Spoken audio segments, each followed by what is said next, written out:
Nadreen, आप देख रहे हैं क्राइम टाइम न्यूज। मैं हूं आपका दोस्त Qaiser Khan, bureau chief crime time news. हर तरह की खबर से जुड़े रहने के लिए हमारे चैनल को लाइक करें, सब्सक्राइब करें और देखते रहिए क्राइम टाइम न्यूज।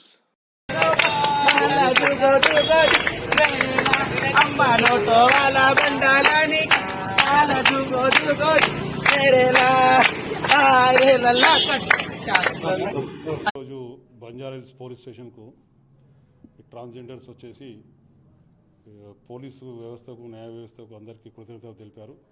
దీని ఇంకా ఏంటంటే 2016లో ఈ కుర్మ వెంకటేశ్వర రౌడీ షీటరు ఒక ఎవరైతే వాళ్ళు యాక్టివిటీ ఉంటే భానుప్రకాష్ అడ్డొస్తే ఆయనను చంపేశారు. దానికి మా పాత ఇక్కడ ఇన్స్పెక్టర్ కానీ ఏసీబీ కానీ పనిచేసిన వాళ్ళు ఒక రూల్ ప్రకారం చేసుకొని కోర్టులో ఛార్జ్షీట్ వేశారు. ఛార్జ్షీట్ వేసి అందులో కోర్టు అందరిని ఎగ్జామిన్ చేసిన తర్వాత అతనికి జీవిత కారాగార శిక్ష విధించినది రీసెంట్లో. దానికి కృతజ్ఞత భావంగా ఈరోజు వచ్చేసి వాళ్ళు సంతోషం వ్యక్తం చేశారు, ధన్యవాదాలు తెలిపారు. తెలంగాణ హిజరా ట్రాన్స్జెండర్ సమితి సెక్రటరీగా మాట్లాడుతున్నాను.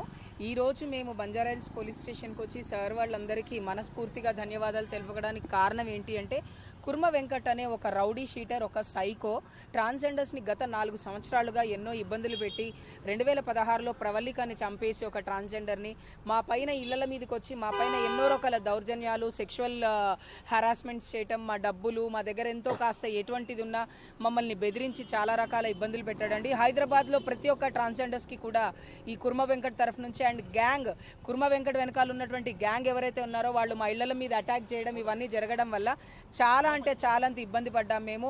అతని మీద 10 నుంచి 15 కేసులు ఉన్నాయి, 2-3 మర్డర్ కేసులు కూడా ఉన్నాయి. సో ఈ మర్డర్ కేసులు అన్నిటినీ మన బంజారాహిల్స్ పోలీస్ స్టేషన్లోనే 3 మర్డర్ కేసులు ఉండడం జరిగింది. అండ్ అలాగే బంజారాహిల్స్లో 2 మనీ లెండెడ్ కేసెస్ కూడా పెట్టడం జరిగింది. అప్పుడున్నటువంటి శ్రీనివాస్ సార్ కావచ్చు, ఉదయ్ సార్ కావచ్చు, లేకపోతే కేఎస్ రావు సార్ కావచ్చు, ఇప్పుడున్నటువంటి ప్రతి ఒక్కరు ఎవరైతే ఉన్నారో వాళ్ళందరూ కూడా కుర్మ వెంకట్ ద్వారి నుంచి మిమ్మల్ని ఖచ్చితంగా కాపాడతామని చెప్పారు. ఇక్కడే మేము ధర్నాలు చేశాము, ఇక్కడే మేము పడుకున్న రోజులు ఉన్నాయి సార్, మాకు న్యాయం కావాలని 2018లో చాలా పెద్ద ధర్నా చేయడం జరిగింది, అరెస్ట్ వెంకట్ అని. సో వెంకట్ గారిని అరెస్ట్ చేసి అండ్ అలాగే న్యాయ వ్యవస్థలో కూర్చున్నటువంటి జడ్జీలు ఎవరైతే ఉన్నారో ట్రాన్స్జెండర్ టెస్టిమోనీస్ అన్నింటినీ తీసుకొని మర్డర్ కేసులను అన్నింటినీ దర్యాప్తు చేసి తనకి ఈరోజు లైఫ్ విధించడం జరిగింది. సో దానిని సందర్శించుకొని ఈరోజు మేము మా బంజారాహిల్స్ పోలీస్ స్టేషన్లో ఉన్నటువంటి స్టాఫ్ ఉన్నటువంటి ప్రతి ఒక్కరికి